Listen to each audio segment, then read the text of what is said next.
Hello everyone, welcome back to my channel. Today, I'll continue to bring you the latest developments in the intense story between CEO James and Ly Tu Diep. As you already know from the previous episodes, although Officer Lee has received some credible leads on Diep's whereabouts, up to now, neither the police nor James have been able to find her. The search efforts are still being carried out urgently, but time is not on their side. On Diep's side, things are becoming more dire than ever. After being bitten by a snake deep in the forest, her health has deteriorated significantly. Prolonged fevers, combined with the lack of timely medical care, have made her condition worse by the hour.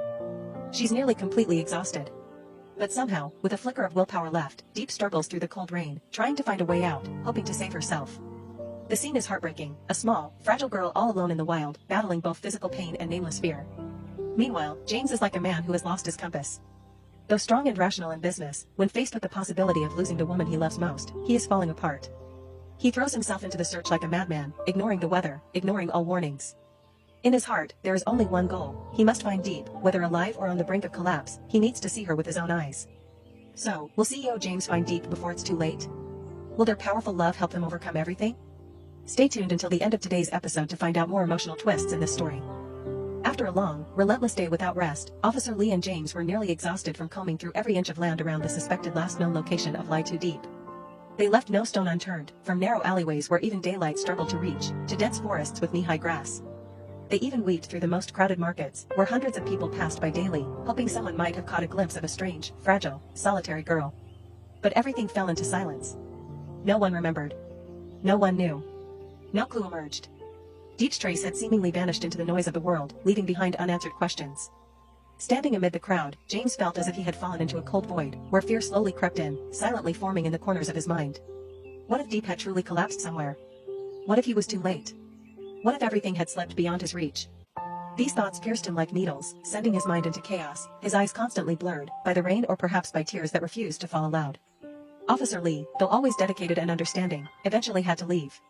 His duty didn't end with one missing person, there were many other cases waiting. Before he left, he gave James a firm handshake, one that needed no words but carried the weight of sorrow and helplessness. He left behind a few marked maps and emergency contact numbers, then walked away as the rain grew heavier. James stood still, watching Lee's figure fade into the gray curtain of rain, leaving him alone to face a journey with no clear destination. With no police support left, James made a decision: he would continue the search on his own. He knew a car couldn't access the narrow alleys, dead ends, and forest paths. So he chose a motorbike, the only vehicle that could take him where others couldn't go. It wasn't just a practical choice, it was a vow. No matter how hard it got, he would not stop until he found Diep. The weather had turned worse in recent days.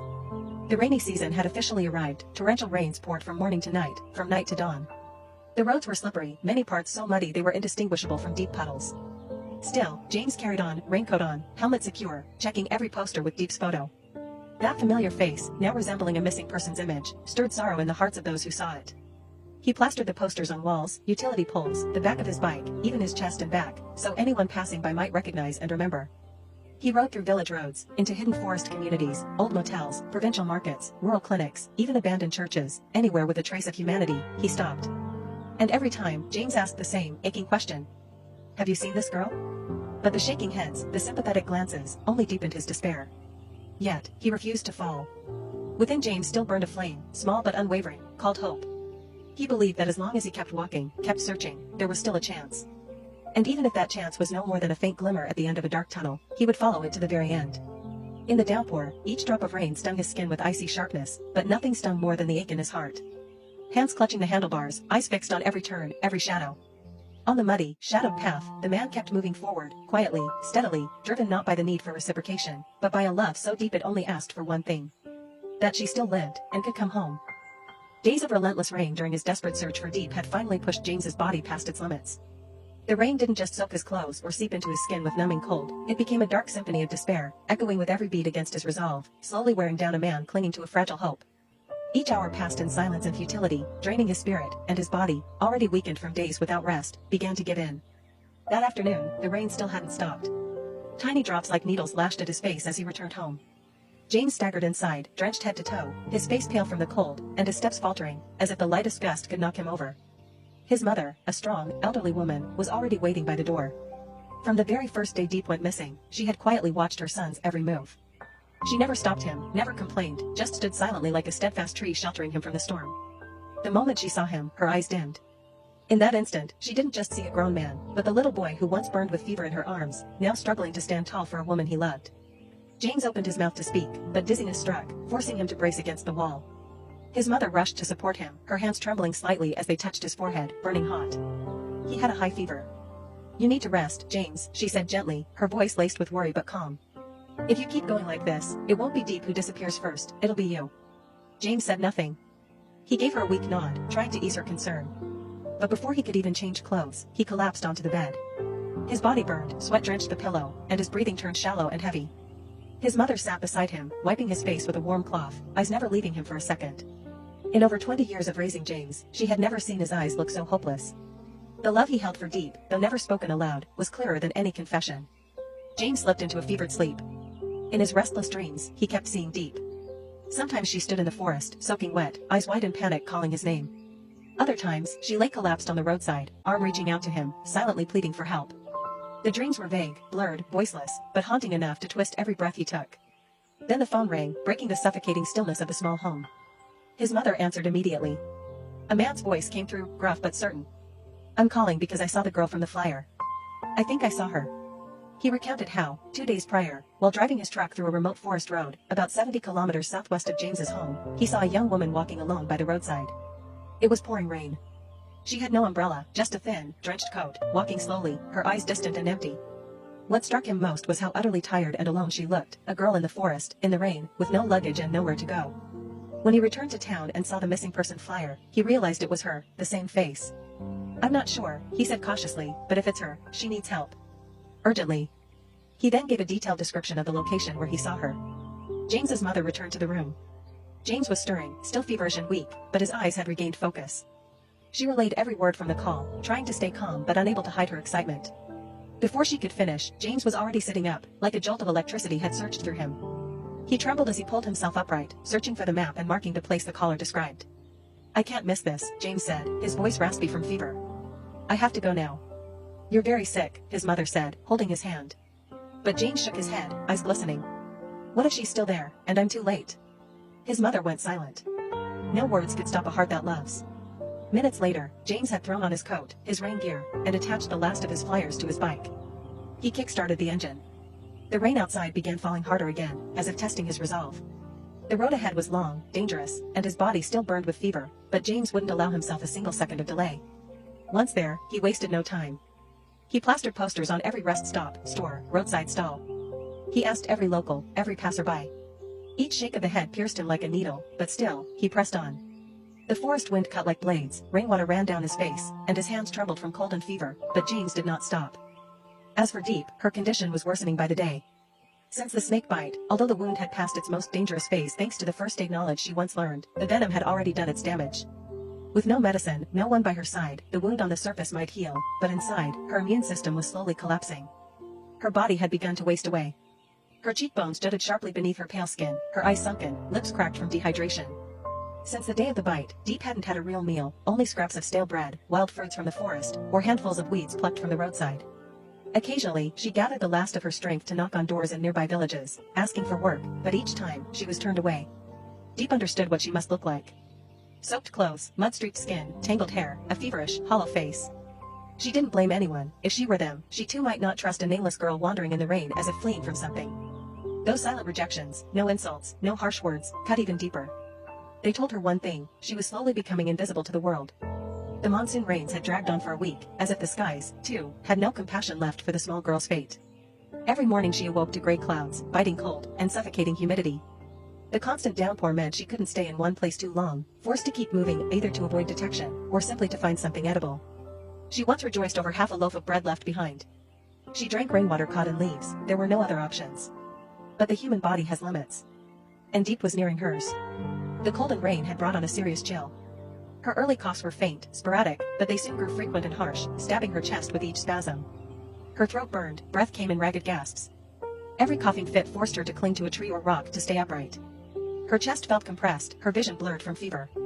Still, she forced herself onward, because she knew, if she lay down to rest, she might never wake again. Her body shivered violently. Her fingers had turned purple, lips tinged blue. A violent cough drove her to her knees on the wet ground. She tried to draw a deep breath, but even the air felt cold and heavy, like the weight in her heart. She collapsed against a tree trunk, hugging her knees, trembling in the forest rain that poured like a waterfall. At this point, Diep no longer knew how many days she had wandered. She didn't even know where she was anymore. All she knew was this: if she woke up, it meant she had survived another day, and that was the only thing keeping her from giving up. Somewhere inside, a flicker of hope remained. Faint, but still alive, she believed James was looking for her. She didn't know if he even knew what had happened, if he knew she was missing, or where to begin searching, but just the thought of his determined gaze, the warmth of his voice once saying, "I will always find you." That alone gave her strength to rise and keep walking. That night, after days of relentless rain, the sky finally began to clear. The forest air was still cold and damp, but at least the downpour stopped, leaving behind a rare, fragile silence. Using the last of her strength, Diep gathered bits of dry wood beneath a tree canopy. She shakily scraped off the damp bark with a small knife, layered dry leaves and rotting bark underneath, and managed to build a small fire in a patch of clearing, her temporary shelter for the night. She laid fresh banana leaves on the wet ground to block the cold seeping up from below. With a few sticks and a crumpled piece of plastic she'd found days ago, she constructed a crude shelter. That tiny fire, though weak, was her only source of life now. She sat close to it, pulling a torn burlap sack she'd found over her shoulders, shivering uncontrollably from the chill that had sunk deep into her bones. From her pocket, she pulled out some wild ginger and a few small forest tubers she'd foraged earlier. Hard, bitter things few would ever eat, but in times like these, she had no choice. She placed them on a flat rock near the fire, watching the flickering flames reflect in her bloodshot eyes, worn out from exhaustion and sleepless nights. The sharp scent of roasting ginger filled the air, but it couldn't mask the burning pain in her throat. A coughing fit overtook her again, curling her body into a ball, almost knocking her flat. The night grew colder. Her fever surged. Her body burned with heat, yet she still felt freezing. Each breath was labored, as though her chest were pinned down by stone. She curled tighter, drawing closer to the fire, though its warmth was fading with each dwindling ember. She wrapped the sack tighter around herself, head on her knees, arms hugging her frame like a lost child in the wild. And then, she drifted into fevered sleep. No one knows how long she had her eyes closed. But in her dream, a gentle, yearning dream, she saw James. He came to her silently, said nothing, just reached out and wrapped her in his arms. His embrace was warm, solid, and it almost made her cry. He kissed her forehead and whispered something she couldn't quite hear, but she felt safe. She clung to him tightly, afraid he might vanish if she let go. All her bottled-up longing poured out in that moment. In James's arms, the storm faded, the pain disappeared. She wanted the dream to last forever. Wanted to stay wherever he was, even if it was only in her mind. They embraced under the trees, firelight dancing on tear-blurred faces. But it was just a dream. Reality was the damp, dark forest night. The wind returned, making the flames flicker weakly. The burlap sack soaked through with dew offered little warmth to her fevered body. She coughed again in her sleep, her flushed face drenched in cold sweat, soaking the banana leaves beneath her. The night fell, dense and frigid, covering the fragile girl like a shroud. Diep lay there, deep in the forest, burning with fever. And the fire was dying out. But is the information from the stranger truly accurate? Can James, with all the love and strength he has left, push through the fever, the storm, and the perilous forest path in time to reach Diep, who lies weak and barely clinging to life? As Diep shivers alone beside a dying fire, her frail body curled up in the heart of a vast, silent wilderness. Will that final glimmer of light be seen by James? Will love be strong enough to bring them back together? Will this be a tearful reunion? Or a heartbreaking farewell with no time for last words? All will be revealed in the next episode. Stay tuned and continue walking this emotional journey with us. And don't forget to follow, like, and share if you too are hoping for a happy ending for James and Diep. See you in the next chapter. Hello, xin chào tất cả mọi người. Ngày hôm nay thì mình có một chút vấn đề về sức khỏe nhưng mà mình vẫn cố gắng làm video để cho mọi người xem. Hy vọng rằng mọi người sẽ thích video mới lên hôm nay và có thể ủng hộ cho kênh của mình nhiều hơn, và mong rằng video cũng có thể truyền tải những thông điệp ý nghĩa về tình yêu, cũng như để khuyến khích mọi người tin vào tình yêu hơn trong cuộc sống. Hôm nay thì mọi người cũng có thể biết là James và Diệp hiện tại quãng đường để họ gặp được nhau thì nó đang còn rất là ngắn, rất là gần nhau rồi, nhưng mà bởi sự ngăn cách của số phận thì hiện tại hai người vẫn chưa được đoàn tụ, và hiện tại sức khỏe của Diệp thì khá là yếu rồi, tại vì mọi người có thể thấy là cô trải qua rất là nhiều khó khăn trong cuộc trong cái quãng đường mà trở về tìm James, từ rắn cắn cho đến là bây giờ là trời mưa rất là nhiều và Diệp không thể xin được một công việc nào để có thể có một nơi trú ngụ. Điều đó khiến cho người Diệp đang bị cảm lạnh. Vậy thì diễn biến câu chuyện sẽ diễn ra như thế nào thì mời mọi người hãy theo dõi trong những tập tiếp theo mọi người nhé.